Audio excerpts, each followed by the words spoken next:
Amerika Serikat mengumumkan perpanjangan gencatan senjata secara sepihak terhadap Iran. Kali ini tanpa batas waktu.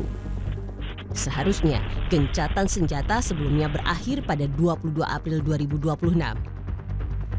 Presiden Amerika Serikat Donald Trump mengaku masih menunggu Iran kembali ke meja perundingan dan menyetujui syarat Amerika Serikat agar perang selesai.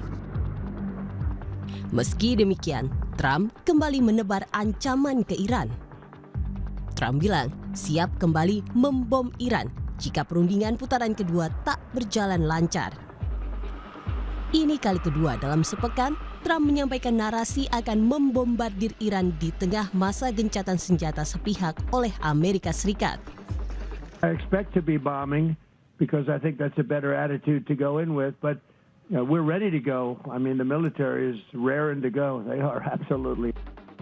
Merespons ancaman Trump, Iran memastikan siap membalas jika Amerika Serikat dan Israel kembali membombardir mereka. Militer Iran menegaskan pembalasan terhadap agresi lanjutan oleh Washington dan Tel Aviv akan lebih keras. نیروهای مسلح جمهوری اسلامی ایران در صورت تجاوز و هر گونه اقدام علیه ایران اسلامی بلافاصله به اهداف از پیش تعیین شده قدرتمندانه هجوم می‌آورند و به امریکای متجاوز و رژیم کودککش صهیونیستی شدیدتر از قبل درس عبرت دیگری خواهند داد. Komitmen itu terlihat saat militer Iran memparadekan rudal balistik kepada warga mereka di Teheran. Warga Iran yang tumpah ruah ke jalan meneriakan yel-yel anti-Amerika dan slogan-slogan anti-Israel. Dalam pawai itu, sejumlah pasukan militer pun membawa senapan serbu bergaya Kalashnikov di atas rudal yang menyerupai rudal balistik Qadar. Jenis rudal Qadar punya kekuatan melepaskan bom tandan yang akan menyebabkan puluhan hingga ratusan bom kecil ke area yang sangat luas. Iran telah beberapa kali menggunakan rudal Qadar ini untuk menyerang Israel dan aset-aset Amerika Serikat di Timur Tengah. Saat bersamaan, situasi di Selat Hormuz juga membuat konflik di Timur Tengah kian pelik. Trump tetap memerintahkan marinir Amerika Serikat memblokade kapal dari dan menuju pelabuhan Iran, meskipun gencatan senjata diperpanjang. Gedung Putih Amerika Serikat mengklaim Iran kehilangan 500 juta dolar atau setara 8,5 triliun rupiah. AS juga mengklaim Iran mengalami perpecahan internal akibat perang ini.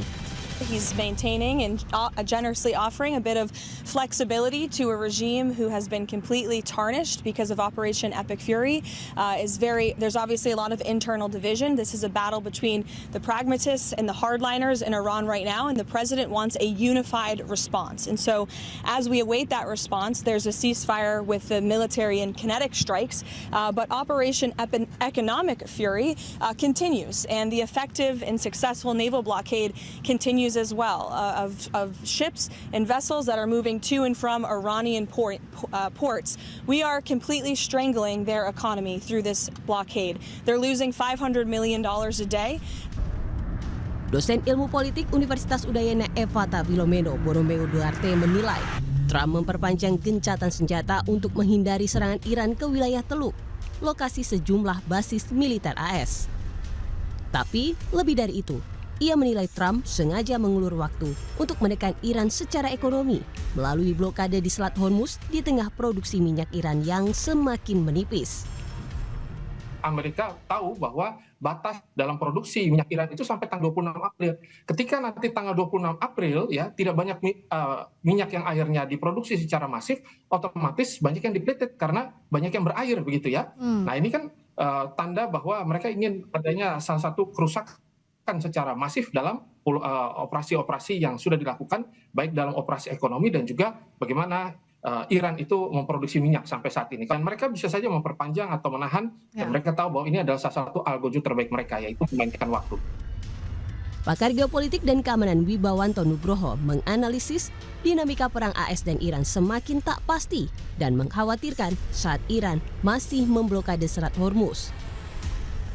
Wibawanto melihat ketegangan di perairan Teluk Persia melebar ke wilayah Indo-Pasifik di mana posisi geografis Indonesia terletak di tengahnya.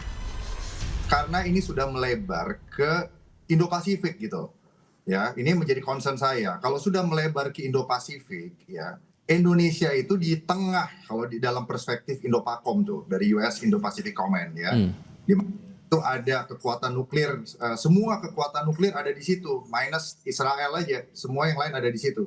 Dan dari 13.000 arsenal nuklir itu kan mayoritas berarti ada di Indo-Pasifik. Nah ini menjadi concerning. Dan choke point satu lagi dari 9 choke point utama di dunia setelah Bab El Mandab, setelah Suez, Bab El Mandab dan juga Hormuz ya itu Selat Malaka. Kan? Gitu ya. Jadi kita harus aware sekali gitu dari segala aspek nih Indonesia harus position strateginya. 20 April lalu, militer Amerika Serikat menahan kapal tanker MT Tiffany di perairan Samudra Hindia. AS mengklaim operasi ini bagian dari penegakan sanksi maritim global terhadap jaringan yang diduga mendukung Iran. AS beralasan kapal tersebut beroperasi di bawah sanksi internasional dengan kategori kapal tanpa kewarganegaraan. Komando Indo-Pasifik Amerika Serikat mengklaim bertanggung jawab mengawasi operasi di Samudra Hindia dan Pasifik. Sementara Komando Pusat Amerika Serikat CENTCOM bertanggung jawab atas Selat Hormuz. 18 April lalu, kapal perang Amerika Serikat USS Miguel K. juga terdeteksi berada di perairan timur Belawan Sumatera Utara, melintasi Selat Malaka. Menteri Luar Negeri Sugiono bilang, kapal AS lewat Selat Malaka adalah hal biasa dalam tataran Freedom of Navigation Patrol atau FONOPS. Patrol ini melibatkan kapal perang atau pesawat militer yang melintasi perairan bersengketa untuk memastikan akses terbuka bagi perdagangan dan pergerakan militer global seringkali di Laut Cina Selatan. Kapal perang Amerika Serikat ada di Selat Malaka dan banyak mengkhawatirkan adanya eskalasi juga banyak. Ini gimana? Saya kira mereka biasa ya patroli di kawasan. Ada yang namanya Freedom of Navigation Patrol kan, itu bukan baru kok, bukan sesuatu yang baru. Kalau yang Pentagon baru rilis 20 jam lalu, mereka ada di Selat India ambil kapal tanker yang gonta-ganti bendera, itu katanya ada kepentingan Iran juga. Nah nanti kalau misalkan itu ada di wilayah-wilayah laut kita tuh komunikasi gimana dengan Pentagon sejauh ini? Kalau masalahnya itu belum pernah terjadi, jadi kita nggak tahu. Ketua Komisi 1 DPR fraksi PDI Perjuangan Utut Adianto bilang, tak perlu khawatir atas aktivitas kapal Amerika Serikat yang melintasi Selat Malaka. Kata Utut, keberadaan kapal AS itu bukan dalam konteks berperang dengan Indonesia. Yang jelas mereka tentu tidak memerangi Indonesia. Satu. Yang kedua, kita alhamdulillah negara kita tidak dalam posisi bermusuhan dengan siapapun. Ini yang kita bersyukur. Dan yang ketiga, kalau memang melintasi tentu nanti mereka sejauh ini tetap harus meminta izin kalau melintasi wilayah. Jadi kalau kekhawatiran dia melakukan manuver atau apa pendudukan terhadap kita, tentu itu kekhawatiran berlebihan. Tetapi kalau Cina melihatnya dari sisi yang lain, yaitu duel of superpower. Paling enggak ini proksinya masih war of might.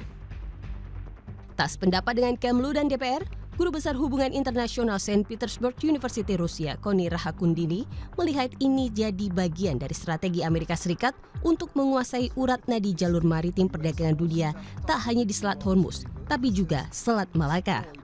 AS merancang strategi ini untuk membatasi pengaruh Tiongkok dalam perekonomian dunia. Dan konteks strategis administrasi Trump, ini blokade Hormuz ini kan tidak berdiri sendiri. Dia itu adalah gabungan dari manifestasi maritime choke point dominasi Amerika Serikat dengan teori Mahan. Jadi dia ingin apa? Amerika itu sekarang ingin menguasai urat nadi tujuan dunia, urat nadi milik dunia. Kita lihatnya begini, jangan lepas cuma Iran. Kita lihat ya ancaman Trump sejak 2025 terkait mengambil kendali terusan kanal. Lalu sekarang Hormuz diblokir ya kan, atau ingin terus memblokade Hormuz. Nah yang ketiga, bagaimana dengan Indonesia MDCP kemarin, walaupun memang betul kita punya UNCLOS, kita punya AKRI, mereka boleh melewati kapal perang dan lain dan sebagainya, tapi kita mesti paham ini tuh ada strategi terintegrasi dari misalnya strategi economic coercion, naval interdiction, dan alliance building untuk mengamankan 3 choke point kunci yang saya sebut tadi, Panama dan Malaka di Asia Tenggara. Jadi kalau kita lihat, strategi ini dirancang untuk menguasai jalur vital dunia karena persaingan ekonomi dunia utamanya antara Cina dan Amerika Serikat. Sementara itu, Qatar yang menjadi salah satu sekutu AS di kawasan Teluk mendukung perpanjangan gencatan senjata antara Amerika Serikat dan Iran jika pembicaraan yang dimediasi Pakistan gagal menghasilkan kesepakatan antara kedua pihak. Qatar juga menyerukan penutupan Selat Hormuz berakhir dan menyebut terus menjalin komunikasi dengan berbagai pihak dan memantau situasi secara cermat. التي أودت بحياة الكثير من الأشقاء هناك في لبنان وأدت إلى نزوح أكثر من 1 مليون من الأشقاء في لبنان. طبعا نحن رحبنا بأن يكون هناك وقف لإطلاق النار واعتبرنا هذا خطوة أولية في إطار خفض التصعيد وأكدنا ضرورة الالتزام الكامل بوقف إطلاق النار والبناء عليه وأن كل هذه الانتهاكات لوقف إطلاق النار يجب أن لا تمر دون وقفة دولية واضحة ونحن نأمل طبعا أن يسهم الإعلان. Pasca AS mengumumkan gencatan senjata sepihak, Perdana Menteri Pakistan Shehbaz Sharif bertemu dengan Duta Besar Iran Reza Amiri Moghadam di Islamabad. Pertemuan ini jadi upaya Pakistan menjaga peluang negosiasi Amerika Serikat-Iran. Pakistan dan sejumlah negara yakni Turki dan Mesir masih berupaya membuka peluang negosiasi AS Iran Jilid 2 meski Iran tak kunjung mengirimkan delegasinya. Selain sejumlah negara itu, Guru Besar Hubungan Internasional St. Petersburg University Rusia, Koni Rahakundini menilai Tiongkok dan Rusia juga terus memainkan perannya dalam upaya mediasi dan negosiasi dalam perang AS dan Iran. Jadi Beijing ini menurut saya dia diam-diam melakukan the facilitator behind the scenes gitu. Jadi itu sangat menarik. Dan jangan lupa Rusia ya, saya sampai mengambil catatan di sini biar saya nggak lupa. Rusia itu coba udah Rosatom, Direktur Alexei Likachev menyatakan bahwa dia menyatakan kesiapan membantu relokasi uranium Iran. Dan ini artinya Rusia sudah lebih maju, satu langkah lebih maju ya, karena sudah jelas ya, melihat isu uranium, pengayaan uranium yang sudah bisa mencapai 90% di beberapa aspek, itu menjadi isu sangat krusial sehingga menawarkan bagaimana kalau dipindahkan ke Rusia. Jadi bukan saja memainkan peran di Dewan Keamanan, tapi sudah further ke arah lebih konkret, misalnya pengamanan uranium dan pengayaan nuklir. Akankah mediasi dan diplomasi dari sejumlah pihak akan mampu membuat Amerika Serikat dan Iran bersedia mengakhiri perang secara permanen? Atau salah satu pihak akan menarik pelatuk lebih dulu dan mengobarkan kembali pertempuran?